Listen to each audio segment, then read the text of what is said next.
My name is Arpan Banerjee. I am a doctoral fellow at the Department of East Asian Studies, University of Delhi, and academic counselor here at IGNOU. And I've been teaching you the paper Administrative System in the BRICS country, that is Brazil, Russia, India, China, and South Africa. And the code of this paper is BPAE 143. So I welcome you all to today's learning session, and let us begin today's class of the administrative system in BRICS countries. So far in this paper, we have discussed as part of the first block. We have discussed the constitutional framework and structure of government prevailing in the BRICS countries. And as part of the first block, we had discussed 4 units. The first unit was pertaining to the constitutional framework of the BRICS countries. The second block was pertaining to the legislative framework of the BRICS countries, and the third and fourth block units of the first block, they were pertaining to the executive and judicial framework of the BRICS countries respectively. So after that, we had discussed the second block of this paper pertaining to bureaucracy and control mechanism over administration. And as part of the second block, we had discussed the role of bureaucracy in policy making, policy implementation, and analysis. That we had discussed in the fifth unit. In the sixth unit, we had discussed control mechanism over administration. Moving on, in the third block, which was pertaining to personnel management, we had discussed 2 units, Unit 7 and Unit 8. So the seventh unit, it was pertaining to recruitment and promotion of the personnel in the BRICS countries. And the eighth unit was pertaining to the training of civil servants in the BRICS countries. Moving on, in the fourth block, we had discussed 2 units, planning process and budgeting and audit system. So the fourth block was pertaining to planning, budgeting, and audit system in the BRICS countries. And as part of that, we had discussed the planning process in the BRICS countries and the budgeting and audit system that prevails in the BRICS countries. And in the last class, we had discussed the local governance structure in the BRICS countries that we had discussed in the last class. And after that, we have discussed the 12th unit as part of the last block, the final block, that is sixth block, pertaining to emerging issues. And in the last class, we had discussed citizenship, governance, and administration. So we had completed the 12th unit. And in today's class, we are going to do the penultimate and the final unit of this paper, after which we shall be over with this paper. So in today's class, we are going to start by discussing the growing role of civil society in the BRICS countries. And we will wind up our class by discussing the final unit, that is the administrative reforms in governance that have taken place in the BRICS countries. So let us begin today's class by discussing the growing role of civil society in the BRICS countries. So the significant contribution of civil society in the different political systems of the BRICS countries is very much commendable. And there have been 2 kinds of filaments in the contribution of civil society in the BRICS countries. So one part relates to the study of social movements, which has taken the issues of the poor and the disadvantaged, and made the government receptive to their needs through alteration in framework of institutions, laws, and procedures. So, social movements, they included civil liberties and human rights movements, environmentalist movements, and women's movements. So, in our own country, India, there have been certain environmentalist movements which have left a long-lasting impact. So, the Narmada Bachao Andolan was one such movement. The Chipko movement was one such movement. The Apiko movement, that was another movement. So these social movements, these environmentalist movements, uh, they made the government receptive to their needs, to the needs of the people, of the marginalized people whose voices were not being heard. So these movements, they took up the issues of the poor and the disadvantaged, marginalized sections of the society, and made the governments receptive to their needs through alteration in framework of institutions, laws, and procedure. So now let us discuss the growing role of civil society in Brazil. So Brazilian civil society, it appeared during the 70s on account of liberalization in the economy of Brazil. So many forms of civil society groups developed and came into existence to bring about change within the government functioning in Brazil. So the movement started on account of the following parameters, which we are going to discuss. The first parameter is the organizations of popular movements of the urban poor at the local and regional level. The second parameter is pertaining to the institutions of the sanitarista movement for a unified health system in Brazil. And the third parameter is pertaining to the organized movement for a national urban reform. And the fourth parameter in Brazil, it is pertaining to the emergence of professional associations, such as association of professors, association of doctors, etc. And the fifth parameter is pertaining to the formations of many organizations in the countryside of Brazil. So, the role of civil society organizations in Brazil is clearly witnessed in terms of two basic ideas. The first is quantitative growth in the number of voluntary associations and their input in public policies. And the first idea is the quantitative growth in the number of voluntary associations in Brazil and also in their input in the public policies. And the second idea is pertaining to the contribution of the civil society in recognizing public policies independently from the state. So, Brazilian civil society, it emerged in a situation between autonomy and political dependency. Thus, it is witnessed in a new role based on two processes.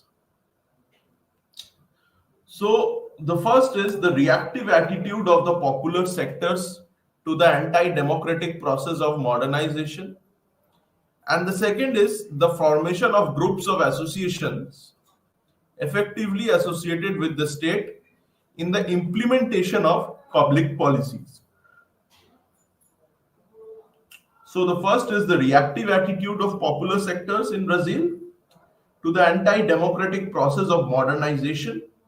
And the second process which the Brazilian society, civil society witnessed was the formation of groups of associations which were effectively associated with the state in the implementation of the public policies of the state.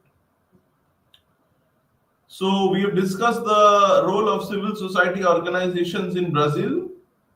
Now let us discuss the growing role of civil society in Russia. So the noteworthy socio-economic and political transformation of the last 2.5 decades, they've changed the Russian civil society. So we are talking about the post-Soviet Union period, post 1991, post the dissolution of the Soviet Union. So it has been 33 years.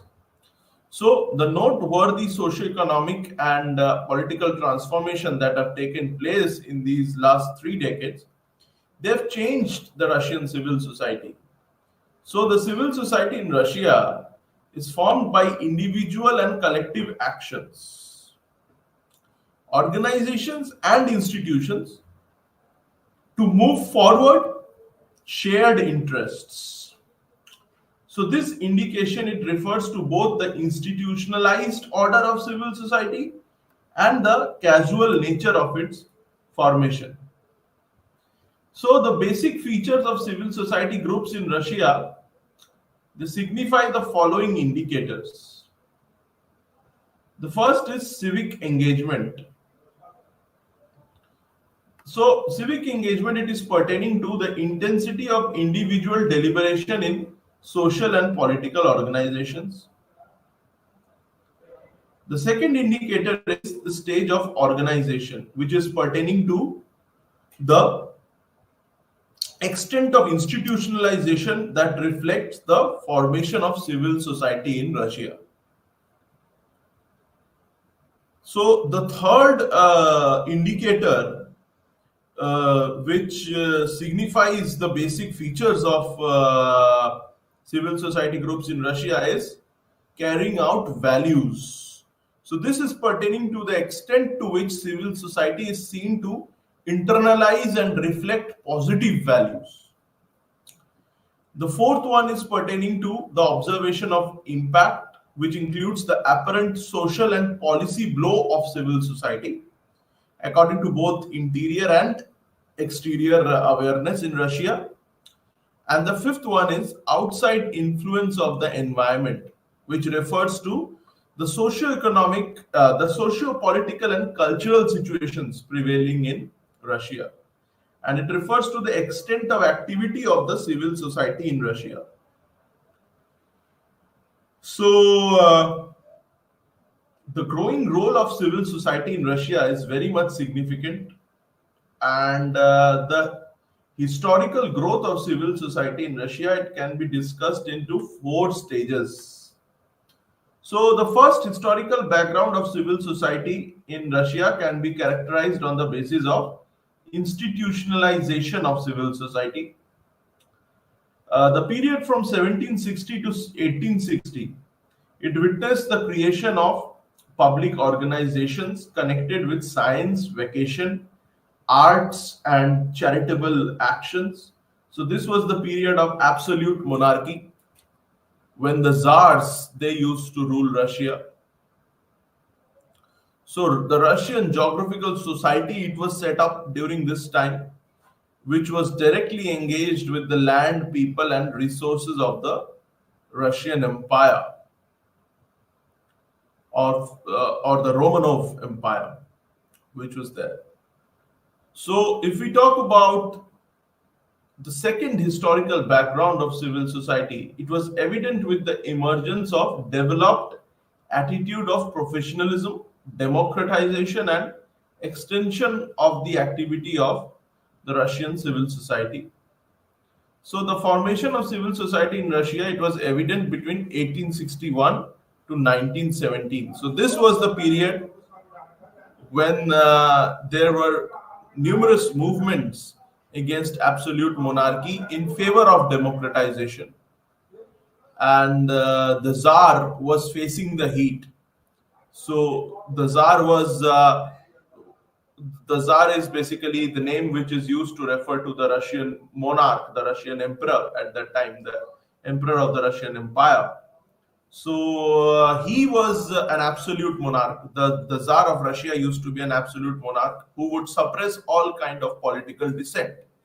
Those who used to dissent to his policies, they were sent to Siberia, into the labor camps, which later on came to be known as the gulags.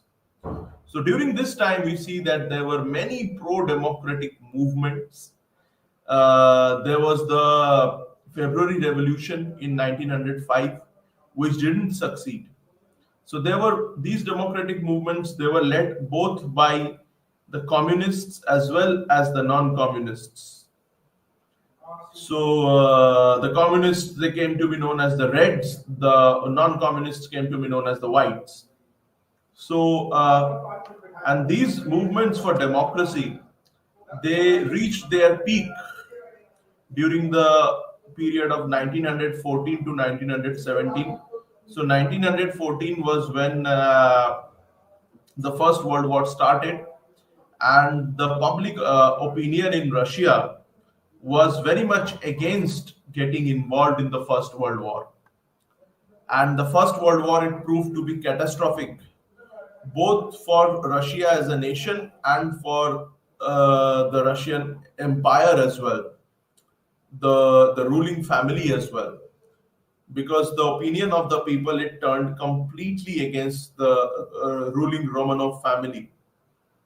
And then in 1917-18, we see that there was the Russian Revolution, the October Revolution, which successfully toppled the monarchy, replacing it with communism. And then there was a brief civil war, which ultimately resulted in the victory of communism and the establishment of the Union of Soviet Socialist Republics. So this was a very tumultuous period. And the formation of civil society in Russia, it was evident between the period from 1861 to 1917, which was the last phase of monarchy in Russia, the last years of the Russian Empire.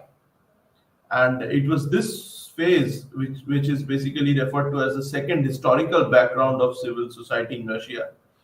It was evident with the emergence, in this phase, we saw the emergence of professionalism, of the developed attitude of professionalism, democratization and extension of the activity of Russian civil society. So, because during the time of the Tsar, during the time of absolute monarchy in Russia, democratic dissent was suppressed by the monarch. That led to the creation of many secret societies as well. So civil society, when it could not function at the public level, it functioned through secret societies. And many of these secret societies were led by communists like Vladimir Lenin and Joseph Stalin. So the third historical background of the formation of civil society in Russia, it was witnessed during the period from 1970s to 1980s. So this was the period of communism, when after the establishment of the Union of Soviet Socialist Republics.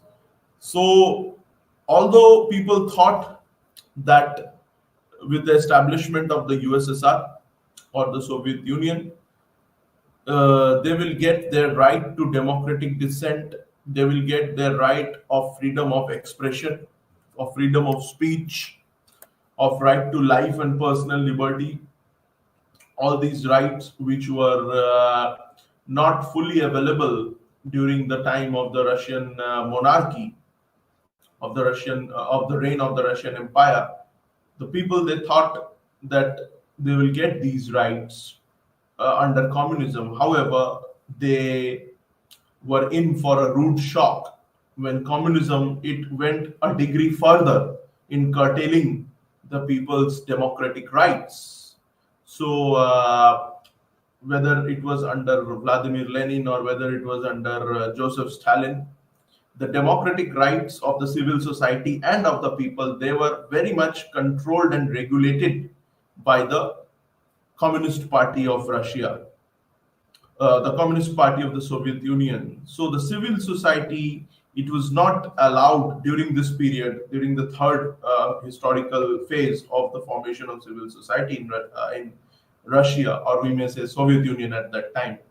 The civil society was not allowed to function autonomously.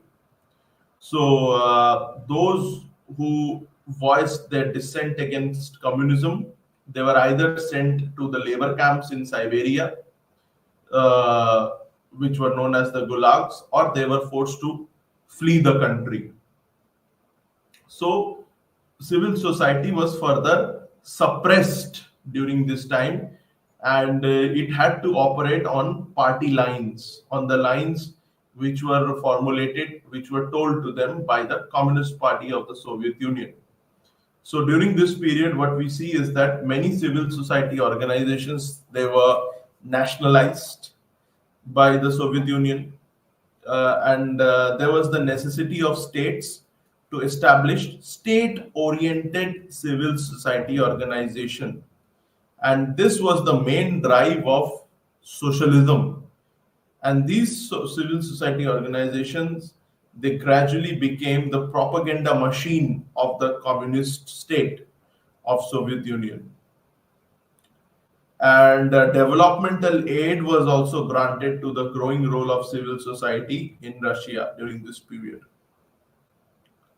So that is why we see that the civil society, although it existed and in many ways it kept on growing, but all these things, they happened under state controlled and strict state supervision. So even the slightest of dissent could get you behind bars, or could get you in the labor camps during the period of the likes of Stalin. So the fourth stage in this development of the civil society, it was witnessed from 1980s to till date. So from 1980s onwards, many civil society organizations, they evolved speedily. So 1980s was the phase of, you can say, it was a second wave of democratization in Russia, because the first wave, it was before the communist revolution, and it had failed. The first wave had failed to bring democracy in Russia, because one autocratic regime was replaced by another autocratic regime. So the monarchy was replaced by communism, which was no less suppressive than the monarchy, in fact, more suppressive. However, this fourth stage of the evolution of civil society, this is where we see the civil society groups, they emerged throughout the Soviet Union, in different constituent republics of the Soviet Union, and they started asking questions to the state. And this was the period in the post Leonid Brezhnev era, when two premiers, they passed away quickly, Konstantin Chernenko and Yuri Andropov. And then this was the period when Gorbachev was the president of Russia, was the premier of Russia, you can say, or the secretary of the Communist Party. So during this period, the civil society became very active. There were many pro-democracy movements that emerged in different parts, and they started asking the question to the government regarding economic policy, regarding foreign policy, regarding defense. So Soviet Union at that time was involved in the disastrous Afghan war, which proved to be catastrophic for the Soviet Union, and its economy was taking a hit because of that Afghan war. And This is when the civil society started questioning the communist regime's validity and started asking valid questions and pertinent questions. So the state, as a response to the growing role of civil society and its growing and the growing unpopularity of communism amongst the people, it as a last ditch measure, Gorbachev, he introduced glasnost and perestroika, so openness and restructuring. So these were the reforms that the Communist Party was forced to introduce because of the growing role of civil society during this period. And then we finally see that the Soviet Union, it collapsed as a as a result of these reforms. It ultimately collapsed, and then the Soviet Union was split into 15 republics. And then when Russia emerged, although in the initial phases there was a euphoria about democracy during Boris Yeltsin's time. However, we see that with the coming of Vladimir Putin in 2000, there has been a democratic backsliding in Russia, and the civil societies again they have come under state control. So, from 1980s onwards, we have discussed that many civil society organizations in Russia they evolved speedily, and towards the end of 1980s, ecological society and family clubs they were established as well, involving 8 to 10% of urban people over 14 years old. And there was a sharp fall of the living standards of the people post collapse of Soviet Union because of the shock therapy that was administered to the Russian economy. So sudden transformation from state-controlled communism to capitalist laissez-faire free market economy. So because of that, there was a garage sale. There was a garage sale of the public sector enterprises, and that led to a sharp fall of the living standards of the people. And this necessitated the realization in forming self-help groups in the Russian society. So the civil society in Russia is evaluated to include 146,000 active civil society organizations, and the growth of civil society in Russia is predisposed by a number of reasons, which is assessed from grassroots. So it includes the economy, communication practices, and education levels. And the state policy on civil society is legitimized by legal frameworks, guide of communication, and donation of state resources. So the complete changes in the behavior of the civil society have been evaluated for about 15-20 years in Russia, and the Civic Chamber of the Russian Federation, it was established to give support for the growing role of civil society in Russia, and the state grants were also provided for the civil society organizations. So the legislation was revised to facilitate the activities of the civil society organizations in Russia, and there was the inclusion of human rights activists as well to assist the civil society organizations. And the state has changed its attitude and provided positive feedback for the development of civil society in Russia. So economic growth, it provides the development of civil society in Russia, and these include the gradual growth, individual and corporate philanthropic resources, and voluntary contribution. State moral support is also available for the civil society work in the social arena in Russia. And the educational level of the Russian population, it definitely is a concern in increasing the role of civil society. So in educational institutions, there is specialized training for the civil society organizations in Russia. Now we shall discuss the growing role of civil society in India. So the year 2007 was a watershed year for the neo-emerging role of civil society organizations. So the Planning Commission in 2007 in India, it officially established the national policy for the voluntary sector. And this policy was very much innovative on part of the Planning Commission. And its aim was to empower an impartial, democratic, voluntary sector for the common man in the community. So the policy, this national policy for voluntary sector, it reaffirms the faith that the voluntary sectors are playing a pivotal position in the multiplicity of the sectors, and the partnership of the civil society organizations was made with the efforts of private sector at the local level as well as at the national level. So now let us discuss some of the objectives of the national policy for voluntary sector. So the first, the national policy, the objectives of the national policy for the voluntary sector, they indicated these following parameters which we are going to discuss. So the first parameter that they indicated was to facilitate voluntary organizations to justifiably drum up essential financial resources from India and abroad, and to classify systems by which the government may work collectively with voluntary organizations. on the basis of philosophy of mutual conviction and admiration, as well as with common accountability. The third was to give confidence. So, voluntary organizations to accept apparent and responsible system of governance and administration. And the fourth parameter was to create an empowering environment for voluntary organization that motivates their venture and efficacy and maintains their independence. So the official policy also put more emphasis in focusing on joint ventures of the government with civil society organizations, and the joint venture it acknowledges following three constructive activities of the functioning. The first is conference, the second is interface at the center, state and district levels, and the third is project financial support.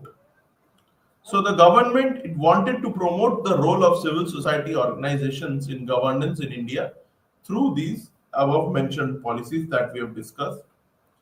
So the civil society organizations in India, they are moving towards the following initiatives at their best. The first initiative that they're moving towards is health sector reforms. The second is educational reforms. So, especially after the right to education was given, was included in the fundamental rights after the 86th constitutional amendment of 2002, which included Article 21A in the fundamental rights. So after that, we can see that the civil society organizations, the role of the civil society organization in educational reforms, they have multiplied. The third is the civil society organizations in India, they are also moving towards economic reforms. And the fourth is they are also moving towards social reforms as well. So civil society organizations, they are taking all-round initiatives in the field of health sector. And for such attempts, new voluntary organizations are required, and the idea of public-private joint venture was also initiated. So the private sector, it includes both profit and non-profit organizations. And at present, many private partnership schemes are also under accomplishment in the states of India. So many civil society organizations, they've also succeeded in taking over running of hospitals in joint venture with the government. So the Rogi Kalyan Samiti or RKS NGOs, they were established by the Madhya Pradesh government to work relentlessly in the health sector. So the community-based management of hospitals in India, it was established to promote various hospitals in the region. And the Rogi Kalyan Samiti, it was officially registered under the government of Madhya Pradesh Societies Registration Act 1973. And the responsibility of this civil society organization is to mobilize finances for their local needs. And this Rogi Kalyan Samiti was very much engaged towards local needs of the people to improve hospital basic services. And this type of arrangements had commendable positive impacts on health reform. There were other civil society organizations as well, like Hospital Development Society in Kerala, Medical Relief Society in Rajasthan, Chikitsa Prabandhan Committee in Uttarakhand, and Aspatal Kalyan Samiti. These are the few organizations, civil society organizations working towards health reform. Now let us discuss the growing role of civil society in China. So civil society in China has begun to demonstrate the symbols of well-built growth, and there are varied NGOs and informal groups as well in the field of environment and gender equality in China. So the first, there is the All China Women Federation, which is now actively and collectively mobilizing people to increase their network for the common cause in China. There is the Chinese environmental groups as well, which have also uttered deep concern in monitoring cooperation with the civil society. So the civil society groups in China, they are working in the following fields. So they are working on issues relating to human rights, especially the human rights violation that are going on in the Xinjiang as well as in Tibet in China. So they are also working on issues relating to legal development, and they are also focusing on democratization as well as environmental governance as well. So now we shall discuss the growing role of civil society and its implication to governance in China. So the evolving nature of the civil society in China, it is a result of the foundation of modern China. So at present, there are about 80,000 civil society organizations which are working in modern China. And these civil society organizations, they are directly engaging into the components of governance in China. So the trade union groups, the youth league groups, and women's associations, they are set up in China as active people's organizations. So China attempted to execute the policy of economic reform and also tried to open an alternative mechanism to promote governance. All these things, they happened in the post Mao Zedong period under Deng Xiaoping, when he brought on the open door policy. It included economic reforms as well. So it was under the leadership of Deng Xiaoping that these things took place, and this had impact in the fundamental transformation of the Chinese society as well. So one of the consequences of the reform was economic, political, and social transformation and the emergence of civil society in China. So this impacted the development of many civil society organizations for the first time in the history of China.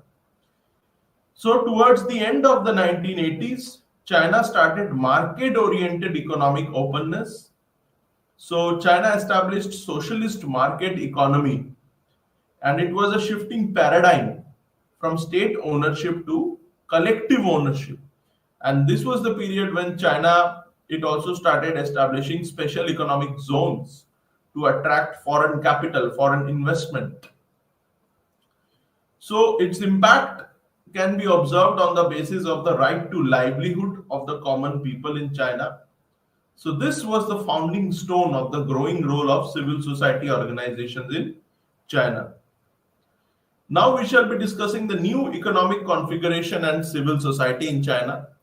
So the connection between new economic configuration and civil society organizations in China can be studied categorically. So there was a link between market-led development and civil societies, and it was at the risk of enterprises' responsibility.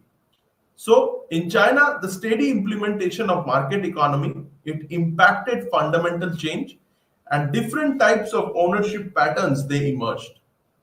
So many civil society groups evolved and wanted to raise their own funds for the service delivery system in China. So the marvelous economic openness which was brought by fundamental changes to create necessary economic condition and speedy operation of the various civil society organizations, they also left an indelible impact in China. So if you talk about the right to livelihood in China, it was pertaining to the standard of the citizens that has been constantly increased. The living standard of the citizens have been constantly increased on the basis of per capita income, and it was due to the best practices that were developed by civil society organizations in China. So the per capita income of rural as well as urban residents has also increased due to average growth exceeding 9% and operation of the civil society in China. So now let us discuss the growing role of civil society in the South Africa, which is also a member of BRICS. So the role of civil society in South Africa is very significant. So since the 1990s, many civil society organizations have been mobilized to campaign against corruption in the African society. And it was due to one such movement by the civil societies as well that the former South African president, Jacob Zuma, was forced to resign on charges of corruption. So it was a big endeavor of the civil society groups to bring about economic justice for the common man of South Africa. So the anti-corruption summit was set up to mobilize civil society groups in the fight against corruption. So the forum was very much innovative to adopt an all-inclusive public service anti-corruption strategy in South Africa. So from 2005 to 2008, anti-corruption summits were organized frequently, and the voluntary groups they participated in the forum effectively. So South Africa's effort on good governance and African peer review mechanism gave the comprehensive report to bring civil society groups into national mainstream of South Africa.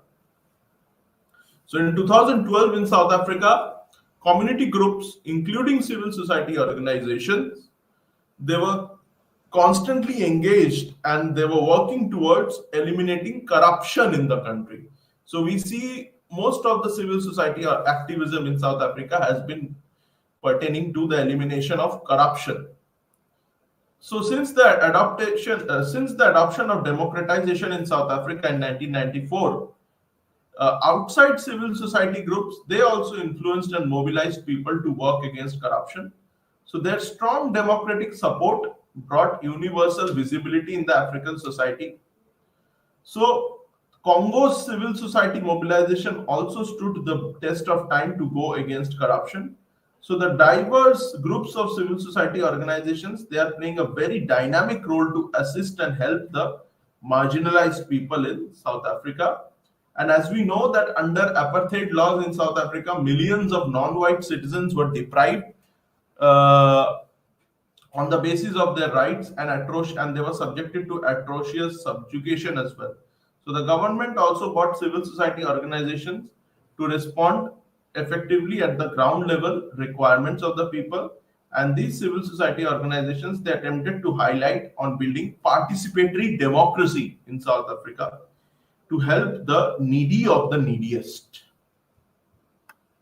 There are other civil society groups like community advice office sector, philanthropic development were developed to offer liberated and reachable legal advice, free legal aid to the needy, and connected services to the poor and disadvantaged people in South Africa, and also to promote local community development and assist communities to hold local government answerable. So advocacy methods were also executed to link, network, and support the common people. So many other eminent NGOs like the South African NGO Coalition, the Community Development Resource Association, the Foundation for Human Rights, Social Change Assistance Trust, the Institute for Democracy in South Africa, the Center for Civil Society, the Ford Foundation, Civicus, and such other are working under Society Registration Act of NGOs in South Africa. So civil society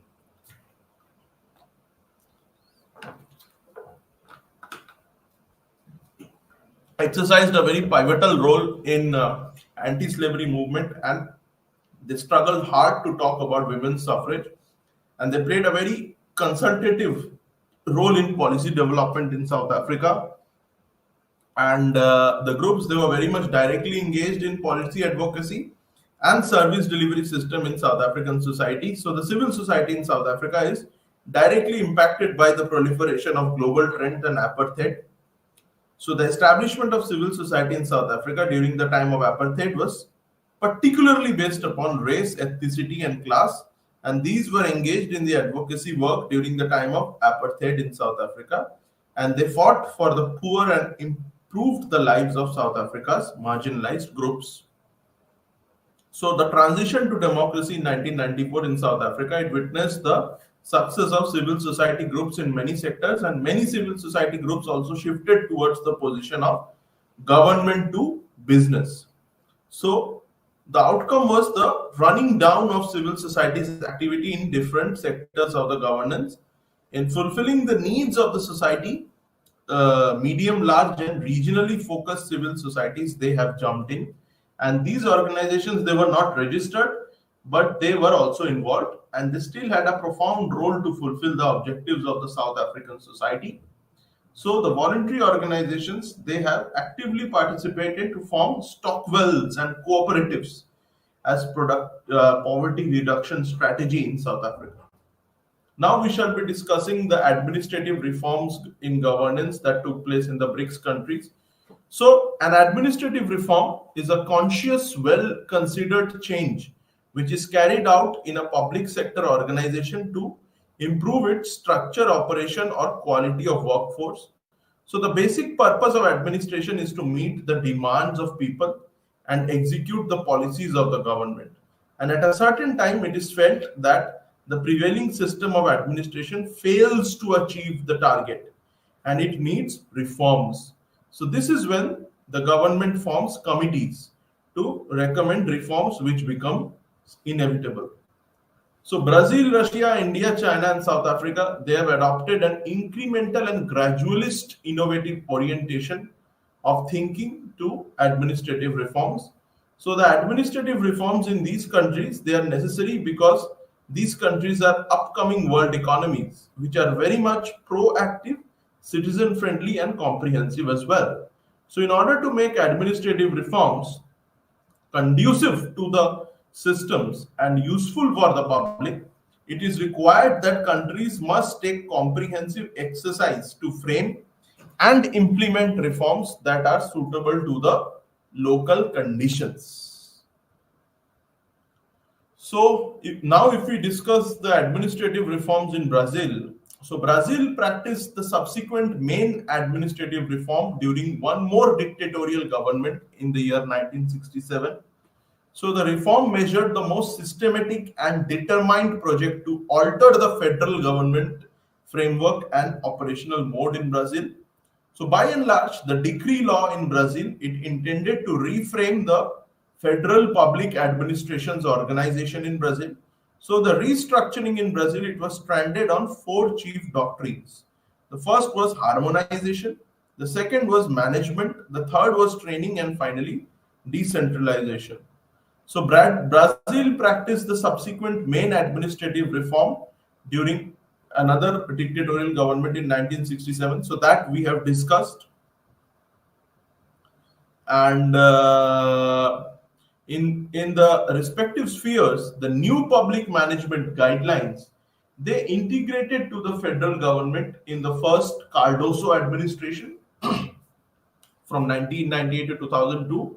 And the extraordinary department was set up to guide the reform process in Brazil.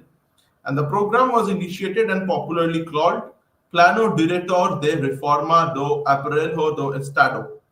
And the agenda of reform is outlined below. The first agenda of this reform in Brazil was to promote states' governance. And the second was establishment of administrative capacity to govern efficiently, turning the public services back to the citizens. So the third was to downgrade the activities of state in different desirable functions. The fourth was delegating public policies to states and municipalities. The fifth was transfer of national policies from union to the state, provincial policies, and sectoral policies. So in the consecutive years, Brazil gained experience and observed a transformation of government, with the left-wing party, popularly called the Labour Party, coming to power in 2003. And it was witnessed as political administrative development in Brazil. So the major administrative reforms agenda that were outlined under Labour Party, they are given below. The first was social empowerment and devolution of power to local governance. The second was facilitation of privatization in the public services. The third was restructuring of the pension system reforms. And the fourth was restructuring of the civil service reorganization, that is diversification of careers, clear strategy of state development. So now if we discuss administrative reforms in Russia, during the time of 1997-1998, the Russian officials, they attempted to discuss a novel idea of administrative reform. But on the other hand, President Putin wanted to go for a reconceptualized call for reform in public administration. And this innovative reform was segmented into three major parts. The first part was innovation in civil service reform. The second part was establishment of administrative reforms in Russia. And the third was municipal government reforms. So if we talk about the innovation in civil service reform, So the Russian Federation, it attempted to execute this idea of public service reform in 2001, which was initiated by Russian President Vladimir Putin. So there was a proposal for setting up new approaches to public service regulation and human resource management in the government agencies. So the public service reform in Russia, in the Russian Federation, it was initiated in 2002 for smooth functioning of the administration in Russia. And in this connection, federal laws were also implemented for restructuring of administrative process in Russia. So in a statement according to federal law, public service system in Russia includes the Russian civil service, police service and paramilitary service. So in 2004, civil service in the Russian Federation was implemented. There was different agenda fixed on civil service for administrative accountability in Russia, and this includes the method of competition for appointment of civil servants, comfortable job enhancement for civil servants, setting up remuneration fund for government agencies, and framing up of resolution mechanism procedure. So now if we talk about restructuring program in Russia in administration, the restructuring program of administration, it was executed in 2003 by presidential decree in Russia. So the Commission for Government in Russia, it was set up, and two thoughts are underlined to bring about transparency in administration, which are mentioned below. So it is the prime responsibility to evaluate activities of the government on good platform, and it is essential to patiently separate following three types of functions. The first is setting the set of laws tasks. Second is implementing the rules function, and finally applying the rules functions. So now we shall be discussing the e-Russia scheme. So federal program in Russia, it was developed and the government wanted to establish the e-Russia scheme to bring about transparency in the budget control mechanisms of Russia. It was implemented in the process of reforms during 2002 to 2010, and in connection with e-Russian scheme, many international organizations, they are also taking initiatives now to link with the network of projects and action plans for sustaining national reforms. So there are other following internal factors as well, which are leading the negative impact of the reform in Russia. The first is level of responsiveness is very low on the top of the hierarchy in the Russian Federation. The second is lack of expert personnel. And finally, public management reorganization is a top-down procedure. So now if we talk about administrative reforms in India, the Railway Corruption Inquiry Committee, it was set up to make comprehensive transformation in railways. And in 1956, Paul Appleby visited India and submitted a report on re-examination of India's administrative system with special reference to administration of government, industrial and commercial enterprises. So the A.R. Mudaliar Committee was also set up on public services. The report dealt with qualifications for recruitment of civil servants. Further, in the year 1957, 1959, 1962, 1964 and 1966, comprehensive reform proposals were implemented, and the committees like prevention of corruption, emoluments and conditions of services of central government employees focused on the imposition of code of conduct for civil servants. Then the first Administrative Reforms Commission in India, it was set up under the leadership of Morarji Desai. And this commission, it submitted its reports in 20 parts on various aspects of administration, which included aspects like center-state relations, machinery of planning, redressal mechanism of citizens and economic administration. And in the year 1975, L.P. Singh and L.K. Jha, as administrator of the government, suggested to improve efficiency in administration. So in the year 1976, D.S. Kothari suggested a system of single examination for all India services, and after that the Ashok Mehta Committee in India, it recommended for 2 tiers Panchayati Raj institution, and the Mehta Committee suggested for the establishment of Mandal Panchayats as well. Thereafter in India, the National Police Commission was set up during the year 1977 to 1980, and the report of the National Police Commission, it included several recommendations on the modernization of the law enforcement machinery and comprehensive arrangement for prevention of misuse of power. So in the year 1980, The Economic Reforms Commission was created under the leadership of L.K. Jha, and the commission it focused on rationalization and modernization of the economic and administrative system. So in 1984, another committee on center-state relations was set up under the leadership of R.S. Sarkaria, which submitted its report in 1988 that suggested for setting up Interstate Council in 1990. And in addition, several pay commissions were also set up for smooth functioning of administration. And in 2001, the Expenditure Reform Commission was also set up. So in 2005, in India, the second Administrative Reforms Commission was set up and it submitted 15 reports on various aspects of governance. So the second Administrative Reforms Commission, it also gave emphasis on right to information as a key to effective governance. And it was under the leadership of Sri Virappa Moili to give an outline for overhauling the Indian administration. So the commission, it recommended measures to accomplish receptive and sustainable effective governance for the country. So the second ARC, it also gave other suggestions for smooth functioning of Indian administration as well. So now if we talk about administrative reforms in China, this is another BRICS country. Chinese government has positively pressed long-term administrative reforms to gather the polity, society and economic changes since early 1980s, and it was just for the effectiveness of promoting governance. So the discussion on administrative reforms in China, it includes the following.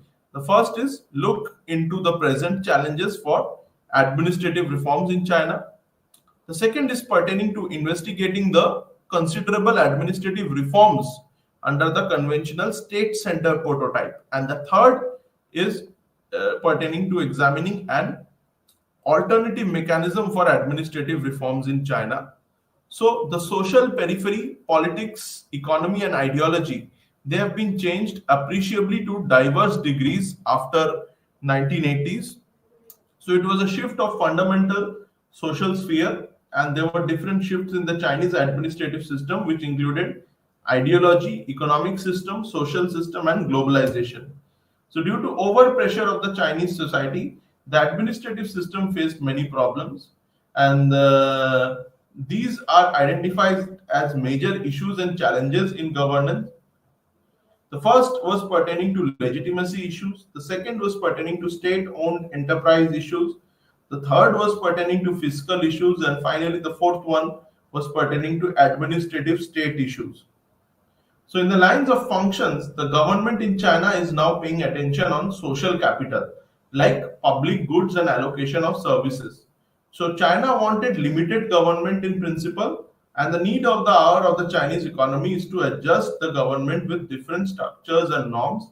And in terms of central government rules 1998, the Government Organizational Reform, or GOR, it rationalized the departmental structure in China.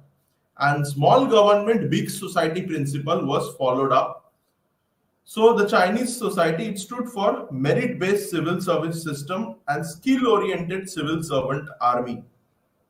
So due to fiscal pressure, the government of China had proposed to cut back 50% of government employees, and Chinese government, it intentionally avoided bureaucratic ways in expanding business. So rule of law is the basis of administrative governance and administrative reforms in China, and the system of government employee started to transform from favoritism to merit-based system in China. And also there has been an emergence of citizen-centric government paradigm, which is a very innovative strategy involving institutional dialogue, transformation, growth and integration, has proved to be very effective, and emphasizing on the Minobrook conference to bring in administrative reforms, which included organizational restructuring and rationalizing the personnel. So there's also been something called reinventing the government, especially local government in China, and there has been decentralization drive towards fiscal federalism and tax revenue sharing in China as well, ensuring local self-rule through urban neighborhood communities and organic laws. So as well as plural governance as well in China. So if we talk about administrative reforms in South Africa, it included public service reform, including restructuring, revitalization of local government, anti-corruption, labor redistribution. So there was something called the Administrative Reforms Program in South Africa in 1991 that wanted to make administration more responsive and legitimate. And also, it was evident that early retirement package was accepted and employees, they were quitting the service. So the basic reforms or features of these reforms were institutional and management aptitude of public administration, as well as debureaucratization and modernization. So thank you so much for joining today's class. Namaste.